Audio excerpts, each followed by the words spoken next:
The square of Erindale was alive with noise and colour, banners fluttering crimson and gold above the crowd, vendors shouting the price of roasted chestnuts, and the murmur of noble voices gathered for the annual mating auction. It was a tradition as old as the kingdom itself, where alliances were forged not by affection, but by gold, blood, and ambition. The scent of wet hay mixed with perfume and fear. Ilara of Windermere stood among the line of women on the wooden stage, her heart hammering beneath a plain linen dress. The others wore fine silk and jewels, gifts from fathers eager to trade beauty for status. Ilara had no such fortune. Her hair was bound in a simple braid, her hands rough from years of fieldwork. When the herald announced her name, a ripple of laughter moved through the audience. "Worthless," someone muttered from the crowd. "No dowry, no lineage. Who'd claim her?" The auctioneer's voice rang out, sharp and rehearsed. Ilara of Windermere, 19 years of age, healthy, unwed, capable of labour. No one raised a hand. The silence was heavier than humiliation. The other women avoided her eyes, afraid to be tainted by association. She swallowed hard, staring at the ground, her bare feet pressed into the cold planks. For a moment, she imagined herself vanishing, fading into the wood like a ghost. But then, from the back of the square, came the low sound of hooves against cobblestone. The crowd parted as soldiers in black armour rode through, their banners bearing the sigil of a silver wolf. Whispers broke out like wind through dry leaves. "The king!" someone gasped. Ilara looked up. The man who dismounted was taller than she expected, his dark cloak brushing the ground. King Aldric Thornwall, ruler of Erindale, conqueror of the northern clans, a man known for his iron will and colder heart.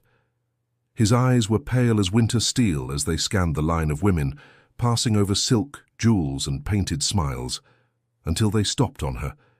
Every sound seemed to fall away. Aldric took a slow step forward. The auctioneer began to stammer. Your Majesty, surely you—" "She's the one," the king said simply, his voice cutting through the air like a blade. The square erupted, murmurs turned to outrage, then disbelief. "The peasant! He mocks the court! This must be a jest!" Ilara's pulse raced. The soldiers moved toward her, and for a heartbeat she wondered if this was some cruel punishment. But when Aldric's gaze met hers, there was no mockery there, only a strange, unreadable intensity. The auctioneer cleared his throat. "Sold. To His Majesty, King Aldric Thornwall."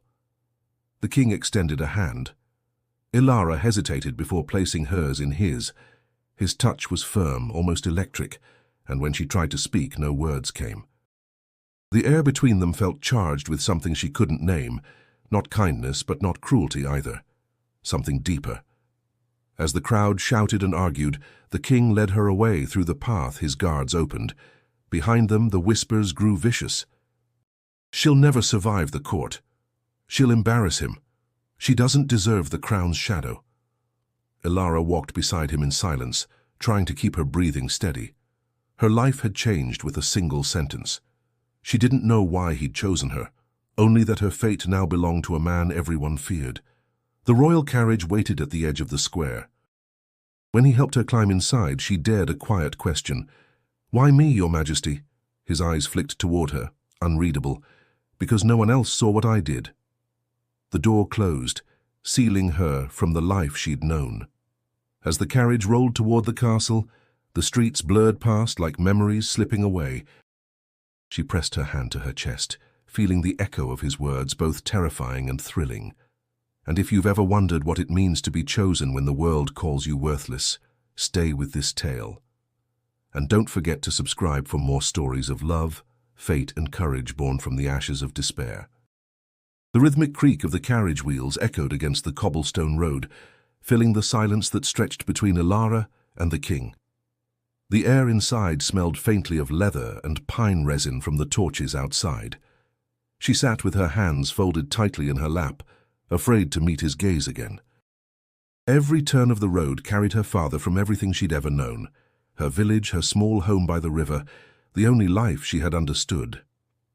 King Aldric sat across from her, his posture rigid, his expression carved in stone. A faint scar ran across his jawline, half hidden by the shadow of his hood. He looked out the window, watching the rain begin to fall in fine streaks.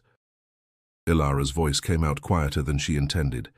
"Your Majesty, I don't understand why you chose me." "You don't need to," he replied without turning his head. "For now, it is enough that you come willingly." Her chest tightened. "And if I didn't? Then I would have still chosen you." The firmness of his tone left no space for argument. She turned her gaze to the fogged window, tracing a line in the condensation with her fingertip. Beyond the glass, the distant lights of Erindale City flickered, tall spires rising above the mist, the faint hum of 1,000 lives, unaware of her fate. Rumors whispered from the escorting soldiers outside reached her through the open carriage vent. "The king's lost his senses," one murmured. "Choosing a peasant? The council will have his head." "Perhaps she's a spy," another said, "or cursed. No other reason he'd take her." Ilara clenched her jaw, pretending not to hear, but each word cut deep. She had grown up invisible. Now she was seen only as an insult to the throne. When the carriage hit a rut, she steadied herself with one hand against the seat. Aldrich finally looked at her. His eyes, pale grey, edged with something weary, lingered on her face. "You're frightened." "I'd be foolish not to be," she said softly. "Kings don't buy strangers from auctions for kindness." A flicker of surprise touched his expression, almost amusement. "You speak your mind freely." "You said I didn't need to understand," she said, meeting his gaze for the first time.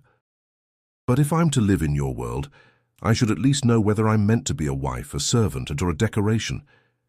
He leaned back slightly, his gloved fingers drumming against his knee. "None of those. You will know soon enough." The ambiguity gnawed at her. She studied him, the faint lines of exhaustion near his temples, the way he avoided looking at her for too long. He didn't seem cruel, only burdened, like a man carrying a secret heavier than his crown. The carriage slowed as they reached the outer gates of the capital. Torches blazed in the night, illuminating towering stone walls slick with rain. The guards saluted, and the massive gates creaked open. Inside, the city unfolded like a dream, cobbled streets glistening under lantern light, blacksmiths closing their forges, children running toward shelter.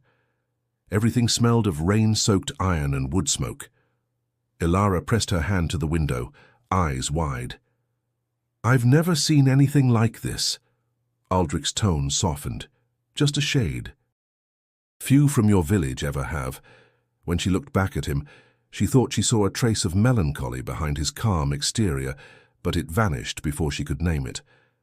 As the carriage climbed toward the castle on the hill, Ilara's reflection in the glass wavered with the movement of the flames. She looked almost like someone else, a stranger wearing her fear like a crown. Inside, her heart whispered a warning: do not trust him too quickly. Yet beneath that fear pulsed a spark of curiosity she couldn't suppress. The road narrowed as they neared the castle gates, the air colder, the night quieter.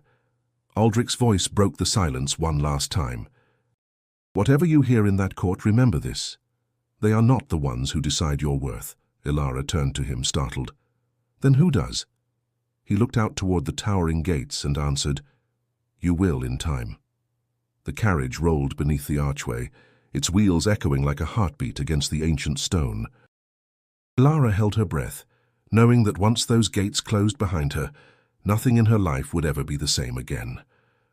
The carriage came to a halt before the towering gates of Thornwall Castle. Ilara had never seen anything so vast, so mercilessly beautiful. The fortress loomed against the dawn, its spires clawing at the fog, the grey stones glistening with dew. It looked less like a home and more like a promise carved in iron. Her stomach tightened as the doors opened, and she stepped out into a courtyard alive with motion. Guards marching in formation, servants hurrying across cobblestones, the clang of armor and the scent of burning pitch thick in the air. The king dismounted first, his dark cloak snapping in the wind. Without looking back, he gave a single order: "Bring her inside." A woman approached from the stairs, tall and sharp-featured, her gown the color of steel. "Your Majesty," she said, bowing, "the council awaits your report. Shall I see to—" "The girl?" "This is Lady Brienne," Aldrich said briefly. She oversees the castle in my absence. You will do as she instructs. Brienne's eyes flicked over Ilara with measured disdain. Of course. She turned to the servants. Take her to the east wing, away from the court. Ilara followed in silence, her heart drumming against her ribs. The corridors were dim and endless, lined with tapestries depicting kings and battles she didn't know. Every footstep echoed, every whisper felt aimed at her. The servants avoided her gaze. They bowed to Brienne but looked through Ilara as if she were invisible. When they reached a small chamber overlooking the courtyard, Brienne dismissed the others and faced her. You should understand something, girl, she said, voice calm but edged like a blade. The king's generosity does not make you his equal. Whatever your reasons for catching his attention, you would do well to forget them. Thornwall is not kind to those who don't belong. Ilara straightened. I didn't ask to be brought here. No one ever does, Brienne replied, turning to leave. Yet all of us pay the price. When the door closed, Ilara sank onto the edge of the narrow bed. The chamber was plain, a single candle, a washbasin, a small chest. Beyond the window, the courtyard spread beneath her like a chessboard, soldiers training in precise formation. The world outside seemed to pulse with order and power, a rhythm she didn't know how to join. She whispered to herself, Why me? From somewhere deep in the castle, a horn sounded, low and commanding. Moments later, a servant appeared at her door. His Majesty requests your presence in the Great Hall. Her pulse quickened. She followed the servant through a maze of halls until the air grew warmer, richer with the scent of wine and roasted meat. The Great Hall opened before her, vast beams of oak, a long table heavy with silver and crystal. Nobles in fine robes turned as she entered, their eyes sharp with curiosity and judgment. Ilara hesitated at the threshold.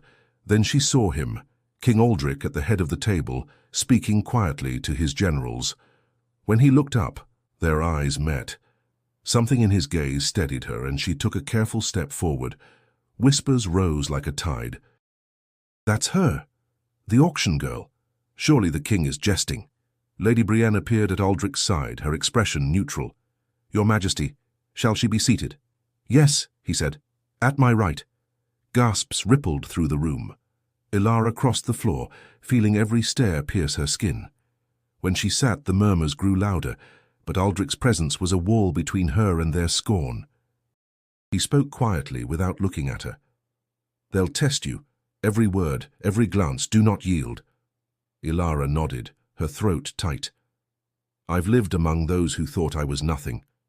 I won't break now. For the first time, a faint smile touched his lips. Good. As the torches flickered and the nobles whispered, Ilara felt the weight of Thornwall closing around her, not as a prison, but as a proving ground. She didn't know what fate awaited her in this place, only that her worth would no longer be measured by silence. The great hall glowed beneath 100 torches as the final light of day bled through the stained windows. Ilara sat at the king's right hand, surrounded by silence so sharp it felt like a blade. The long table stretched before her, lined with nobles draped in velvet, their jeweled goblets untouched. The scent of roasted venison and spiced wine filled the air, yet no one moved to eat. Every gaze drifted toward her, some curious, others openly disdainful. King Aldric lifted his cup, unbothered by the tension. Eat, he commanded. The word rippled down the table, and only then did the courtiers begin to move. Silverware clinked, hushed whispers replaced stillness, but the weight in the air remained. Ilara's hands trembled slightly as she reached for bread. Across the table, a noblewoman with bright emerald eyes leaned toward her companion. A peasant at the king's table, she murmured, not softly enough. How charmingly rustic. The man beside her chuckled. Perhaps His Majesty intends to start a new fashion. Heat crept up Ilara's neck. She wanted to shrink, to disappear into the stone floor, but Aldric's calm presence beside her anchored her. Without looking up from his plate, he said evenly, Lady Isolde, your tongue grows reckless. Shall I assume you've had too much wine? The woman paled. Forgive me, Your Majesty. I meant no... I know what you meant, he interrupted quietly, and the conversation around them died once more. Ilara dared a glance at him. His jaw was set, his expression unreadable, but she caught the faintest flicker of irritation in his eyes, not toward her but toward the room. For a heartbeat, she almost pitied him. Even a king was caged by his court. When the meal resumed, Ilara ate little. The flavors were rich, foreign, far from the simple meals of her village. She chewed slowly, her thoughts a storm of uncertainty.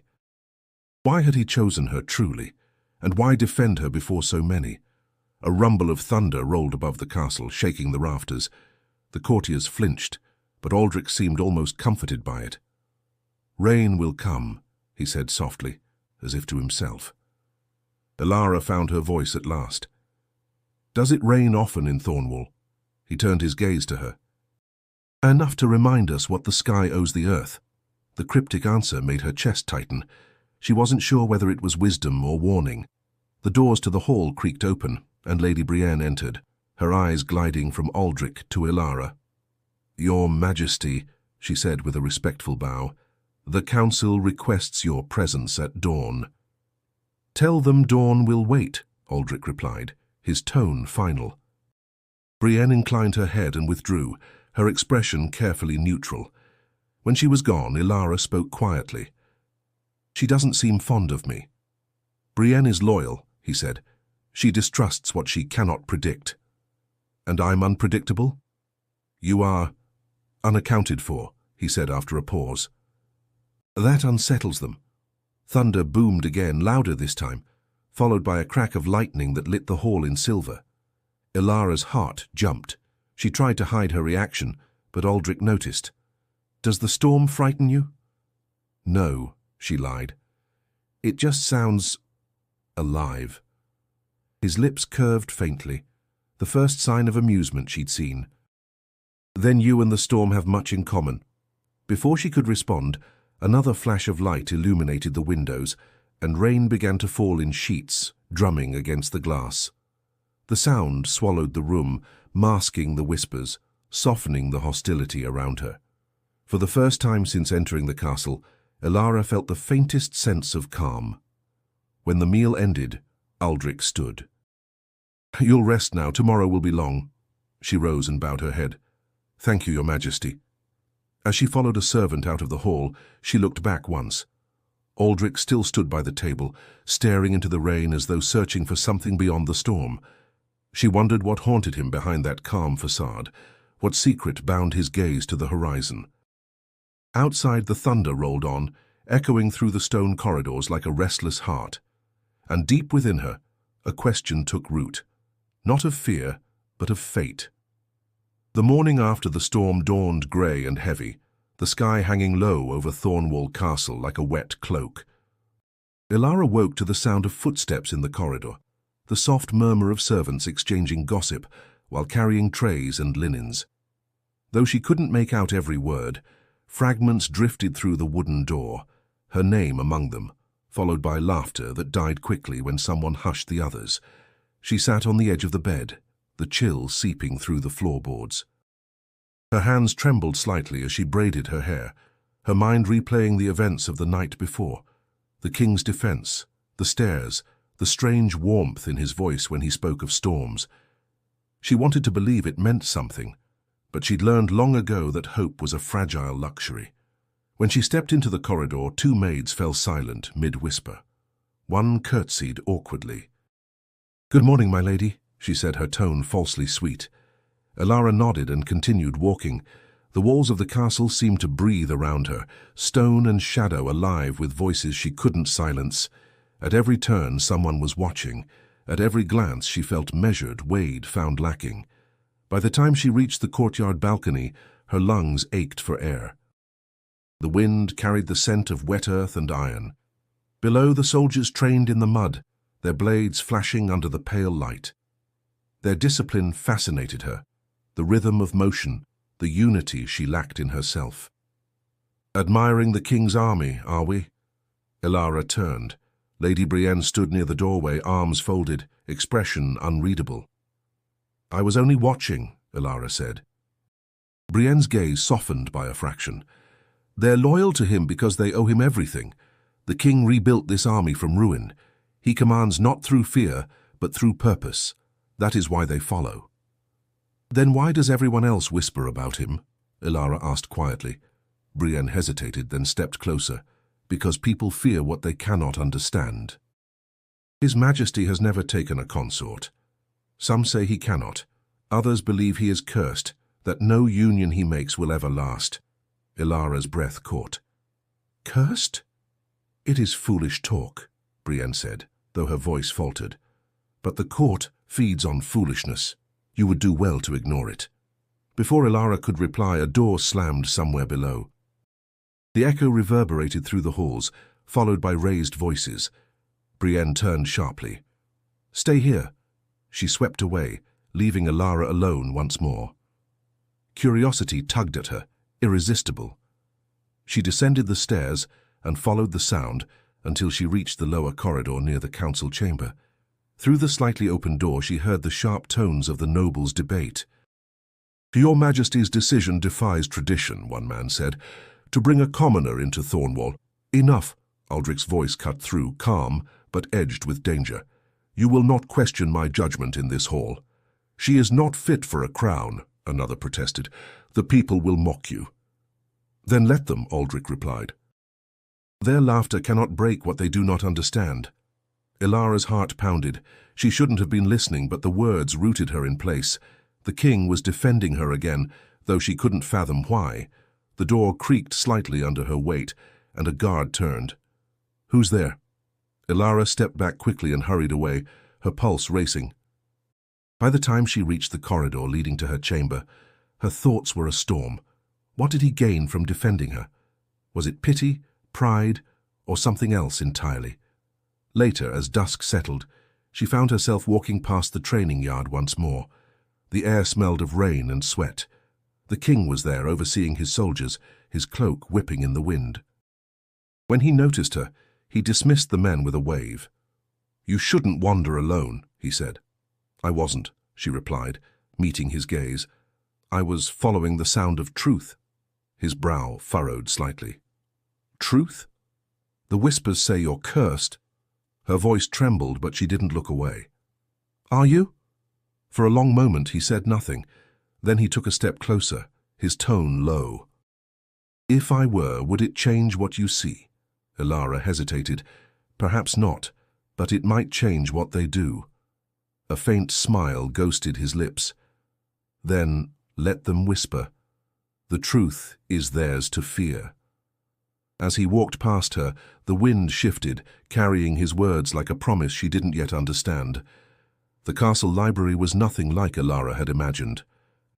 It wasn't merely a room filled with books. It was a kingdom of silence, where stories of power and ruin slept beneath layers of dust. Morning light filtered through tall windows, illuminating rows of shelves carved from dark oak. The air smelled of parchment and ink, tinged with something older, like forgotten memories. Elara's fingers brushed the spines of ancient volumes as she walked between the aisles. She had been granted permission to study the customs of the court, but curiosity drew her deeper. She wanted to understand the man who had upended her life, the king, whose strength seemed bound to sorrow. In a quiet corner she found a ledger bound in leather, stamped with the royal crest of Thornwall. She opened it carefully. The pages chronicled battles from decades past, each name written in precise, emotionless script. Then she saw it. Aldrich Thornwall, heir and commander of the Northern Legion. Victory at Silverfell. Losses, 4,000. Her chest tightened. 4,000 lives. Her eyes traced the dates. He had been barely 20. No wonder the whispers followed him. A man forged in war rarely escaped its ghosts. She turned another page and found a fragment of a letter folded within. The ink had faded, but the words were still legible. You must lead them, my son. The crown will be heavy, but remember, mercy is not weakness, and love is not a weapon. It was signed by Queen Elisanda, Aldrich's mother. A shadow fell over the page. Elara froze. Curiosity, said a low voice behind her, can be both gift and curse. She turned quickly. Aldrich stood a few paces away, dressed simply, his cloak absent. His presence filled the space, yet there was no anger in his expression, only a guarded calm. "I was reading about the kingdom," she said, clutching the ledger. "About you." "So I see," he replied. "And what have you learned?" "That you carry more than a crown," she said softly, "and perhaps more than any man should." For a moment, silence stretched between them. Then he stepped closer, resting one hand on the table. "These books tell what I've done, not who I am. The court prefers to forget that I've bled for this kingdom." "Then why let them treat you as if you were made of ice?" she asked. "You could remind them." His eyes met hers, steady, unreadable. "Because the day I let them see my heart is the day they'll use it against me." Ilara didn't know how to respond. The weight of his words pressed against her chest like a secret too heavy to hold. When she moved to close the ledger, a splinter caught her palm, leaving a thin cut. She gasped quietly. Before she could pull away, Aldrich reached for her hand. "Hold still." He took a folded cloth from his belt and wrapped it around her palm. His hands were rough, warm, steady. "You should be careful," he murmured. "This castle remembers pain." She looked up at him, and for the first time the distance between king and peasant seemed to vanish. "I've lived with pain all my life," she whispered. "It doesn't frighten me anymore." Something flickered in his gaze, admiration perhaps, or recognition. "Then you understand more than most who wear crowns," he said quietly. Their eyes lingered a heartbeat too long before he stepped back. "The council meets soon," he said, his tone composed again. "You should rest. There will be talk tonight, and not all of it kind." Ilara watched him leave, her pulse still racing. When the door closed, she unwrapped the cloth slightly and saw a faint streak of blood beneath it. She smiled despite herself, not because of the wound, but because for the first time she had seen something real behind the king's armor. As thunder rumbled in the distance, she whispered to the empty library, "So even the strongest bleed." Arendelle awoke to the sounds of drums and laughter. The Festival of Unity, the kingdom's grandest celebration, transformed the usually solemn capital into a swirl of color and music. From her balcony, Ilara watched as banners rippled in the wind, each bearing the crest of Thornwall's allied houses.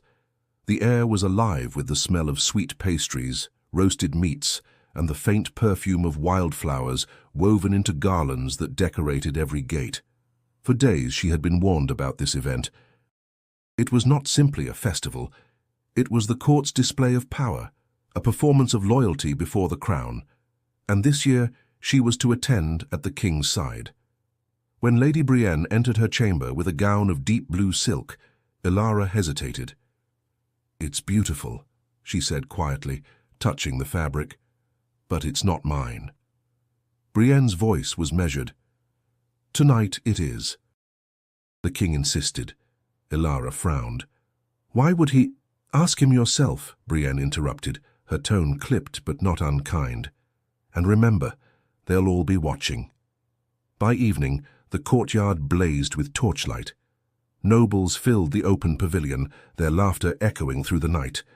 Musicians tuned their lutes and flutes, while servants poured wine into crystal goblets. When Ilara arrived, a hush rippled through the crowd like wind over tall grass. She felt it again, the sting of judgment disguised as curiosity. King Aldrich stood waiting near the grand dais. Dressed in black and silver, he seemed carved from the same stone as his castle, unyielding, coldly regal. When their eyes met, something unspoken passed between them. He extended his hand. "Walk with me," he said. She placed her trembling hand in his. Murmurs followed them as they crossed the pavilion. Every step was a test, every stare a dagger. One lord leaned toward another and whispered, "He's defying the council openly now." Another replied, "Perhaps she has bewitched him." Ilara pretended not to hear, though their words clung to her like smoke. When they reached the dais, Aldrich guided her to his right, the place reserved for his chosen consort. The gesture alone was enough to silence the musicians. "Why do this?" she whispered under her breath. "You're provoking them." "They need reminding," he said, his voice calm, "that worth is not born of name or gold." Before she could answer, a noblewoman in emerald stepped forward. Lady Isolde. Her smile was sweet, her eyes anything but. "Your Majesty," she said, bowing low, "you honor us by bringing such a refreshing presence." Elara met her gaze evenly. "And you honor me with such delicate words." A murmur of surprise rippled through the crowd. Isolde's smile tightened. Aldric's lips twitched in the faintest trace of approval. As the music resumed, Aldric rose and extended his hand again. "Dance with me." Elara hesitated. "I don't know the steps." "Then follow me," he said. The musicians shifted to a slower melody, one reserved for the royal pair. The crowd circled them, watching. Elara's pulse pounded as Aldric's hand settled at her waist, guiding her movements. His touch was steady, his gaze unwavering. She tried to match his rhythm, every misstep corrected by his silent patience. "You're trembling," he murmured. "I'm surrounded by wolves," she replied. "Then look only at me," he said. So she did. The hall faded, the whispers, the lights, even the music. For a fleeting moment it was only them, two strangers bound by circumstance, yet drawn by something neither could name. When the song ended, applause filled the air. The nobles bowed, their smiles brittle. Aldric offered his arm once more and led her from the floor. "You endured," he said quietly, as they reached the edge of the pavilion. "I survived," she corrected. "That, too," he said, a faint warmth breaking through his usual restraint. The night carried on, music, laughter, deceit, but Elara felt something shift. The king's gaze lingered a moment longer than courtesy demanded, and the line between choice and fate began to blur. The celebration continued deep into the night. The great hall glowed with torchlight, and the air was thick with laughter, wine, and the scent of roasted pheasant. Elara sat beside the king once more, her posture straight though her heart thudded unevenly beneath the silk of her gown. Around them, nobles toasted to peace and unity, their smiles hiding sharp intentions. Lady Isolde, draped in emerald and pearls, glided between tables like a serpent among doves. Wherever she went, whispers followed, soft, poisonous, and quick. Elara noticed the glances, the smirks exchanged when her name was mentioned. She tried to ignore them, but unease coiled in her stomach. At Aldric's right, she leaned slightly toward him. "They're watching again," she murmured. "They always will," he replied, not looking away from his wine. "Let them. What they say of you changes nothing." "But it changes what they think of you," she said. A faint smile touched his lips. "Their thoughts cannot wound me. Only betrayal can." Before she could ask what he meant, a servant approached with a fresh decanter of wine. His hands trembled as he poured Aldric's cup, and when he turned to fill Elara's, he hesitated. She caught a flicker of something, fear perhaps, before he bowed and hurried away. Moments later, Lady Isolde raised her own goblet and called, "To the king, may his reign never falter, and may his choices bring the prosperity we deserve." The nobles echoed her toast, but the undertone was sharp. Aldric's eyes narrowed slightly. "Prosperity," he repeated, lifting his cup. "Let us hope it finds us all worthy." Elara took a cautious sip of her wine. It tasted bitter, metallic, unlike the sweet flavor she'd had before. She set it down. "This doesn't taste the same." Aldric glanced at her, his tone low. "Don't drink again." Her heart skipped. "Why?" He didn't answer. Instead, he rose from his seat, addressing the hall. "Arendelle thrives not because of lineage, but because of unity. Let that truth remain tonight." His voice carried effortlessly, silencing the room. But beneath his composure, she sensed tension, a predator's awareness. As applause broke out, Lady Isolde's expression faltered for the briefest moment. It was enough. Aldric turned to one of his guards. "Bring me the servant who poured the wine." The hall stilled. The guards moved swiftly, disappearing through the side doors. Isolde's hand trembled against her goblet, but she masked it with a delicate smile. "Surely, Your Majesty, you don't suspect—" "I suspect anyone who hides behind courtesy," he said. The doors opened again. The guards returned, dragging the servant, a young man pale with terror. He fell to his knees before the king. "Mercy, sire, I was ordered. I didn't know—" "By whom?" Aldrich demanded. The servant's eyes darted toward Isolde before he collapsed, sobbing. "My lady said it would only make her ill, not kill her." Gasps spread through the hall. Isolde's mask shattered. "Lies! He's lying!" Aldrich's tone turned to ice. "Enough!" Isolde rose, trembling with fury. "She has bewitched you." "Everyone sees it. A peasant girl at your table stealing your judgment, your throne." "Careful," he warned, stepping closer. But Isolde's voice rose, desperate. "You would throw away centuries of honor for a nobody?"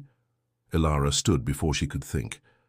"I asked for none of this," she said, her voice steady, though her hands shook. "If you hate me for what I am, not what you fear." Silence gripped the hall. Aldrich's gaze swept across his court, cold and commanding. "Lady Isolde," he said finally, "you will leave Thornwall by dawn. Speak another word, and I will strip you of your title." Her eyes burned with venom, but she bowed, her pride crumbling. The guards escorted her away. When the doors closed, Aldrich exhaled slowly, the storm behind his eyes dimming. "You should not have spoken," he said quietly to Elara. "Someone had to," she replied. For a moment, neither spoke. Then he turned, his voice a whisper meant only for her. "Be careful whom you trust. Poison comes in many forms." Her heart beat faster, not from fear, but from the realization that trust between them had begun to take root, fragile as glass, yet real. The following morning dawned cold and pale, the castle quiet, as though the revelry of the night before had been a distant dream. But for Elara it was no dream. Lady Isolde's words still echoed in her mind, a nobody, a curse, a threat. And though Aldrich had defended her once more, the look in his eyes when he turned away told her what he wouldn't say aloud. She no longer belonged within Thornwall's walls. By midday she made her choice. No attendance, no farewell, just silence and a cloak borrowed from a servant's quarters. The guards at the gate didn't question her. Perhaps they assumed the king had dismissed her, or perhaps they too believed she didn't deserve to stay. The road to Windmere stretched endless and grey beneath the winter sky. Frost clung to the bare branches that arched over the path, and her breath rose in clouds before her face. Every step carried the sting of regret. She told herself she was returning home, yet the word no longer felt like truth. By the time she reached the village, evening had fallen. Windmere was unchanged. The same crooked cottages, the same familiar smoke curling from chimneys. Yet when she stepped into the square, the chatter ceased.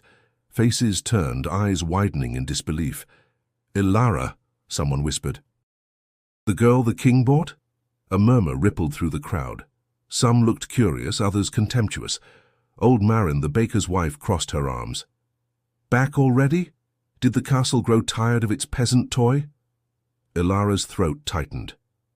"I came back because this is my home." "Home?" Marin scoffed. "You left it behind the moment he touched your hand." The words stung, but Elara didn't argue. She walked past them, head high, until she reached the small cottage she'd once called her own. The door creaked when she pushed it open. Dust coated the table, the hearth long cold. She sank into the chair by the window and let the silence settle. For the first time in weeks she was alone, truly painfully alone. Over the next days she kept busy. She gathered firewood, mended the roof and visited the river to wash her clothes. But the village watched her with wary eyes, treating her as both outcast and legend. Children whispered her name as though it were a story. Adults turned away when she passed. One morning she heard shouting near the edge of the fields. A wagon had overturned, spilling sacks of grain into the mud.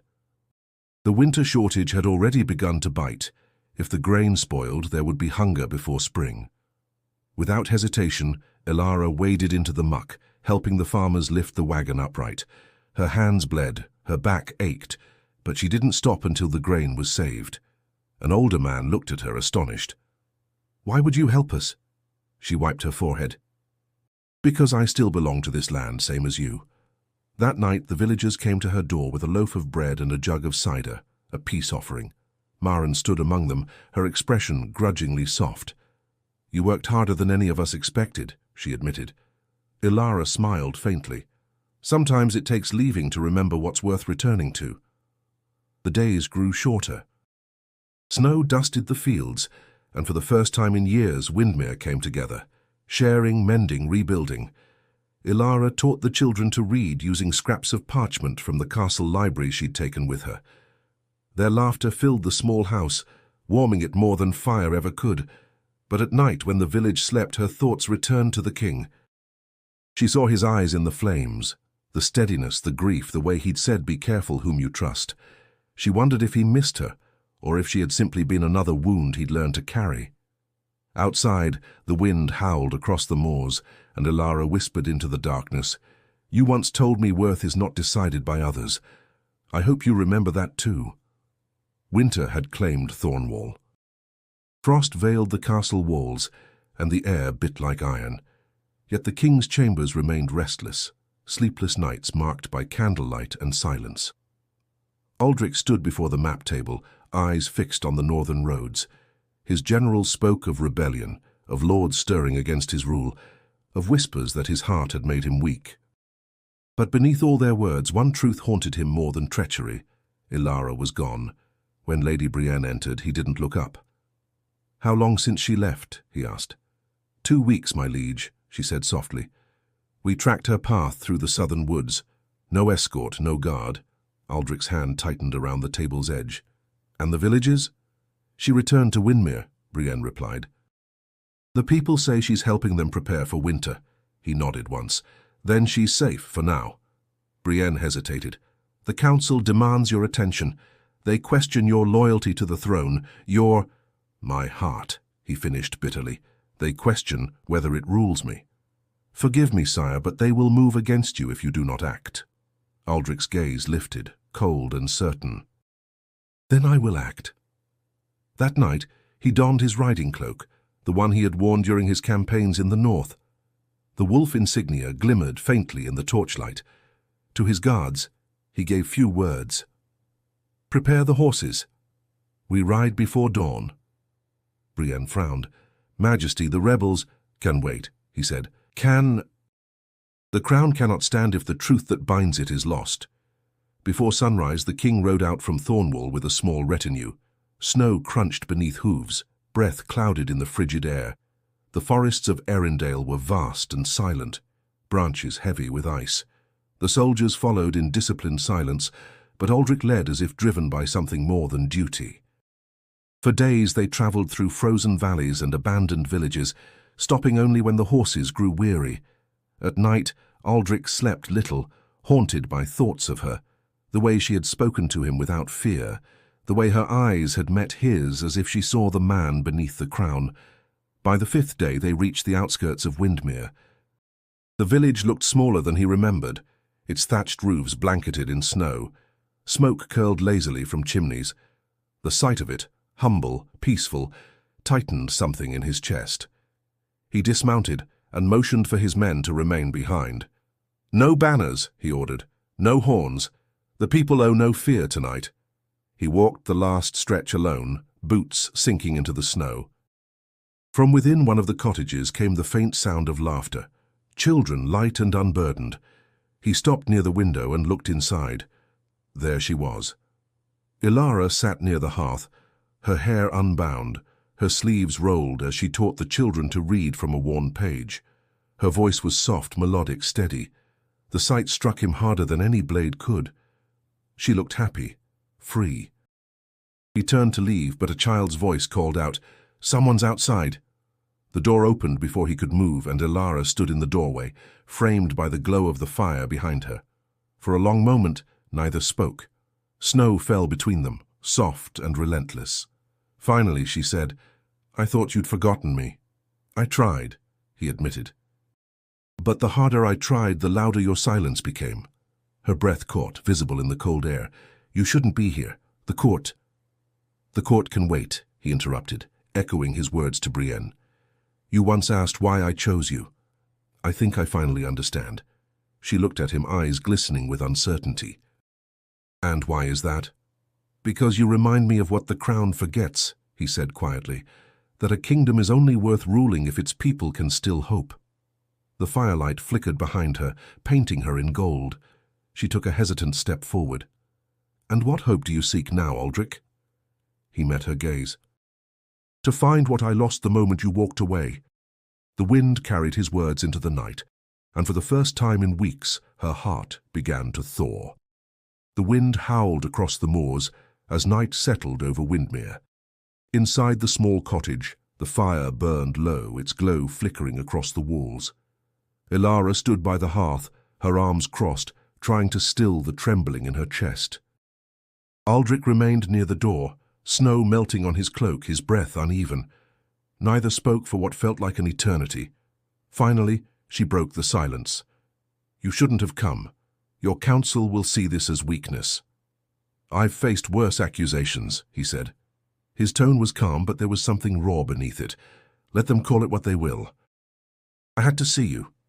She turned toward him, her eyes steady, though her voice wavered. "You defend me, you risk your name for me, and still I don't understand why."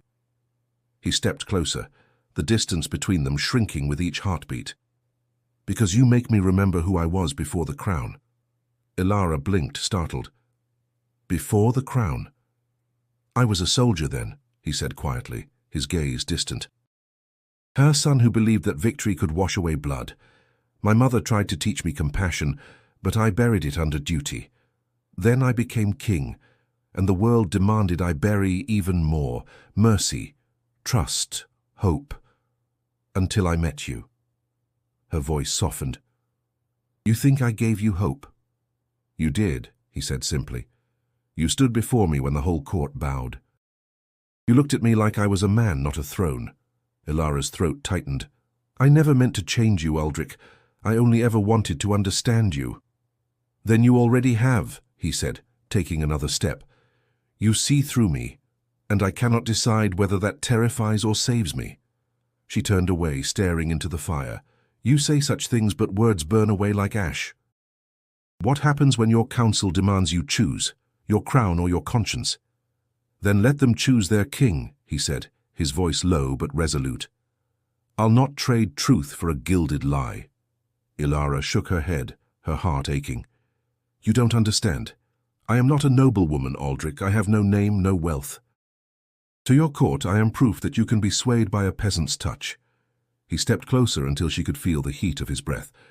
"Do you think I care for their judgment? They bend their knees to power, not to worth."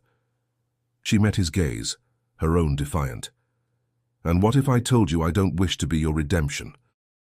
That I refuse to be the reason the crown falls?" His jaw tensed, but his voice softened. "Then you are the only one who's ever spoken to me with truth." The fire crackled between them, its glow painting his features in gold and shadow. For the first time, she saw the man stripped of title, weary, flawed, human. Her resolve faltered. "You can't keep chasing what you lost," she whispered. "You can't fix your pain through me." "I'm not asking you to fix it," he said. "I'm asking you to see me despite it." Something inside her broke. She turned, her fingers brushing his cloak. "And what if I do? What if I already have?" Aldrich reached for her hand, his touch trembling. "Then perhaps it means I have found what no victory ever gave me: peace." For a long, fragile moment, the world outside ceased to exist. His forehead rested lightly against hers, and the air between them was filled with everything they hadn't dared say. But before the quiet could settle into comfort, Ilara pulled back. "This peace won't last," she said softly. "Not while others would destroy it."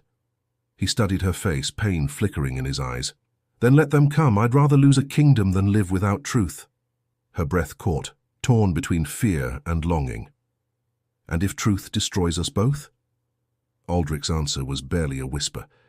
"Then at least it will have been ours." The days that followed Aldrich's confession passed in fragile quiet. Ilara remained in Windermere, torn between relief and dread. Though her heart longed to believe his words, reason whispered that truth and peace seldom shared the same bed. She watched the horizon each morning, half expecting to see his banner return, and half fearing it. In Thornwall the whispers had grown louder. Lady Brienne stood before the council, her composure strained as the lords accused the king of neglecting the realm for a common woman. "The people murmur," said Lord Varin. "The crown weakens while rebels gather in the north. He abandons duty for desire." Brienne's gaze hardened. "Careful, my lord. You forget to whom you speak." But even her authority faltered when the council's messenger arrived that evening, breathless and pale. "Lady Isolde has returned," he stammered, "and she brings news." Within the hour, Isolde was escorted into the council chamber, cloaked in black, her beauty sharpened by bitterness. "Your Majesty's affection for the peasant has fractured the court," she said coldly. "Half your nobles question your right to rule." Aldrich sat in silence, his expression unreadable. "And the other half?" "They will not stand idly by while you tarnish Thornwall's name." Her smile was thin. "I come bearing their offer. Step aside or they will find another to wear the crown." Brienne stepped forward, fury burning in her voice. "You dare threaten the king?" "Not threaten," Isolde said, her tone sickly sweet. "Warn." Aldrich rose slowly. "You mistake silence for surrender, my lady. Leave Thornwall before dawn, or you'll find rebellion less merciful than my word." Isolde's eyes glimmered with malice. "It's too late. You think her presence has gone unnoticed? She has become your weakness, and I will use it." When she was gone, Aldrich turned to Brienne. "Have the guard double the watch. No letter leaves this castle without my seal." Brienne hesitated. "You fear she'll move against Ilara? I fear she already has." That night Brienne sent a rider to Windermere. Ilara was tending the fire when the messenger arrived, mud splattered across his cloak. He handed her a folded letter sealed with the royal crest. Her fingers trembled as she broke the wax. "Ilara," it read, "Thornwall grows restless. Those who seek to wound me will find you first. Trust no messenger save those who bear my signet. If danger comes, flee south to the old chapel in Hollowmere. Wait for me there." The ink was smudged at the bottom, as though written in haste. She read it twice before realizing the messenger was watching her. Something in his eyes made her skin crawl, too calm, too patient. "You should return quickly," she said, folding the letter. He smiled, a thin, cruel curve. "No need, my task is finished." Before she could speak, he reached for the dagger hidden beneath his belt. Instinct screamed. She ducked, the blade grazing her arm. She bolted for the door, shouting for help. The villagers rushed from their homes, grabbing tools and torches. The man fled, vanishing into the woods before they could seize him. "Ilara!" cried Maren, clutching her. "Who was that?" Her voice shook. "Someone who came from the castle, or so I thought." That night, she didn't sleep. The letter lay on the table beside her, the royal crest smeared by her blood. Doubt gnawed at her. Was the letter truly from Aldrich or part of Isolde's deceit? By dawn, she made her decision. She gathered what little she owned and told Maren, "If I stay, they'll come again. I must warn him before this turns into war." Maren's eyes filled with worry. "Then may the gods keep you." Ilara stepped into the cold morning, the sky heavy with the promise of snow. Behind her, Windermere stirred awake, unaware of the storm creeping toward it. Ahead, Thornwall loomed unseen, and with it, the shadow of betrayal closing in from within its own walls. Snow fell heavy over Thornwall, cloaking the fortress in white silence. But beneath that calm tension burned like hidden fire. Ilara rode through the forest alone, her cloak torn by branches, her heart hammering against her ribs. The journey from Windermere had been long and bitter, but the thought of Aldrich's warning drove her forward. She had to reach the castle before Isolde's treachery became war. When the fortress finally came into view, smoke already rose above its walls. The gates were barred, the sound of steel and shouts echoing through the valley. Rebels, men wearing the sigils of noble houses, surrounded the castle like wolves circling prey. Her breath caught. She had arrived too late. From the ridge, she saw flashes of silver armor and the red banner of Thornwall still flying defiantly. Somewhere inside those walls, Aldrich was fighting to hold his throne. Without thinking, she pressed her heels to her horse and charged toward the fray. "Open the gates," she shouted to the guards above. "Tell the King Ilara of Windermere has returned." Arrows hissed through the air. One grazed her cloak, another struck the ground near her horse. A voice cried from the ramparts, "The king's command, no one enters or leaves." "I carry his warning," she yelled, desperation breaking through her fear. "He's been betrayed from within." The hesitation above lasted only a moment before a guard recognized her. "Lower the bridge," Ilara galloped across as the drawbridge clattered down. The instant she crossed, it began to rise again, sealing the castle off from the storm outside. Inside, chaos reigned.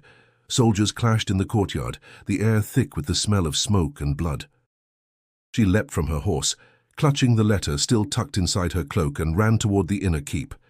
Lady Brienne met her halfway, sword drawn, her armor dented and spattered with ash. Her eyes widened in disbelief. "Ilara? By the gods, how—" "There's no time," Ilara gasped. "Isolde has turned the council. The attack was planned. The messenger she sent tried to kill me." Brienne's jaw tightened. "Then the serpent strikes from both sides." She gestured to the stairs. "The king is in the hall, holding what's left of the council. Go to him. Now." Ilara obeyed. The corridors were filled with shouts and the clash of blades. She passed soldiers dragging the wounded to safety, servants weeping, walls trembling with the force of siege engines outside. When she reached the grand hall, Aldrich stood at its center, sword drawn, his presence unshaken amid the storm. He turned at the sound of her voice. "Ilara?" "I warned you," she said breathlessly, handing him the blood-stained letter. "The messenger was false. They meant to strike you through me." His eyes darkened as he read. "So it begins." Before she could speak again, a thunderous crash shook the hall. The outer gate had fallen. Brienne burst in, shouting, "They've breached the walls!" Aldrich drew himself up, voice steady. "Then Thornwall stands or falls tonight." He turned to Ilara, his expression both fierce and tender. "You shouldn't have come." "I had to," she said. "You told me to choose my worth. This is my choice." A faint smile crossed his face, pride and fear intertwined. "Then you'll stay where I can see you." The sound of battle grew louder, echoing through the stone halls. Aldrich's guards formed a line at the doors, ready to defend the king. Ilara gripped a fallen soldier's dagger, her hands trembling but resolute. The enemy stormed the entrance, and the great hall erupted into chaos. Steel met steel, sparks flying. Ilara ducked beneath a blade, her heart pounding. A rebel lunged toward Aldrich, but she shouted, "Behind you!" He turned just in time to parry the strike, driving the attacker back. Brienne rallied the defenders, her voice fierce. "For Thornwall, for the king!" As the clash roared around them, Aldrich glanced toward Ilara. "Whatever happens," he said over the din, "do not let them break you." The hall trembled with the weight of battle, firelight flickering across their faces. And though fear gripped her, Ilara stood her ground beside him, no longer the girl marked as worthless, but a woman who had chosen her fate.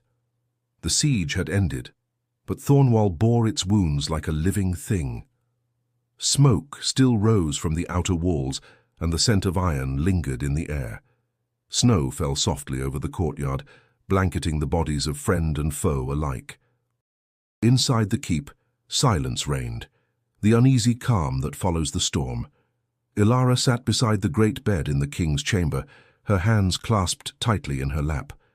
Aldrich lay against the pillows, pale but breathing. The physicians had removed the arrow from his shoulder hours ago, yet his strength waned slowly, like a tide reluctant to return. When his eyes fluttered open, she rose at once. "You shouldn't move," she whispered. He managed a faint smile. "You're still here. Where else would I be?"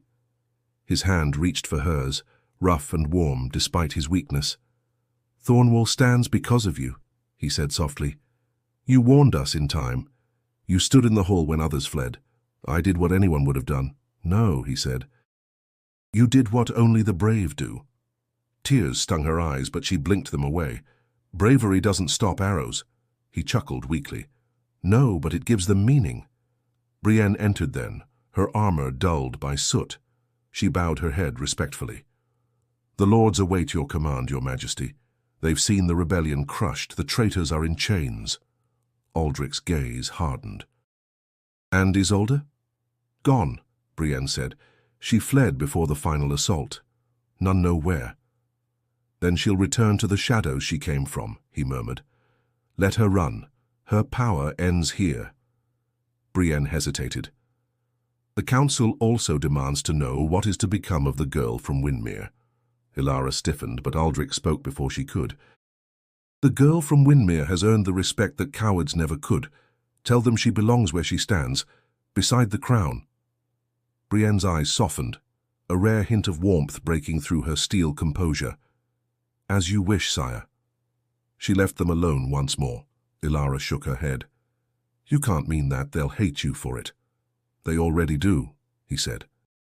But I will not hide truth to please the fearful. She sat again, torn between awe and frustration. You think declaring it will change their hearts? I don't need to change their hearts, he replied. Only their future. He pushed himself up with a quiet groan, refusing her attempts to steady him. Help me, he said instead, reaching for his cloak.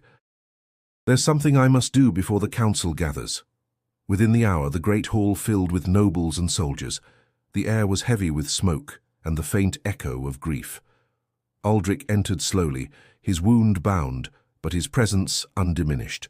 The murmur of voices fell silent. He stood before them, eyes sweeping the gathered faces. You came to question my worth. You plotted against my reign, whispering that the king had forgotten his duty. His voice carried like thunder. But know this, it was not your titles or your gold that saved this kingdom. It was the courage of those you scorned. The nobles shifted uneasily. Elara stood at the edge of the hall, her heart pounding. Aldrich continued, his gaze steady. The old ways die tonight. There will be no more auctions of flesh disguised as tradition. No woman shall be sold to strengthen a man's pride. Thornwall will not build its throne upon the humiliation of its daughters. A stunned silence followed, broken only by the crackle of torches. Lord Varin spoke, his voice trembling with outrage. You would defy centuries of law for her? I would defy centuries of cruelty for what is right, Aldrich answered. He turned toward Elara and extended his hand. Stand with me. For a moment, she hesitated, the eyes of the realm upon her, then stepped forward, her fingers finding his. Murmurs rippled through the crowd, but no one dared speak further. In that moment, the kingdom's future shifted. The man once called unfeeling, and the woman once branded worthless stood side by side, bound not by law but by choice. Spring returned to Erindale as if the kingdom itself wished to forget the blood of winter. The snow melted from Thornwall's stones, revealing banners newly woven, their colours brighter than before. Where once whispers of rebellion had filled the halls, now laughter and work replaced fear. But for Elara, peace still felt like something fragile, a bird that might take flight if she dared to breathe too deeply. Weeks had passed since Aldrich's decree ended the mating auctions. The council had resisted, of course, but the people had risen in support. Women from every village came to Thornwall to offer thanks, their gifts humble. Loaves of bread, woven shawls, songs sung with trembling joy. For the first time in memory, the king's name was spoken not with dread, but with pride. Elara watched it all unfold from the balcony of the great hall, her heart full and uncertain. When Aldrich joined her, his steps were softer now. His wound healed, though it had left a faint scar at his shoulder.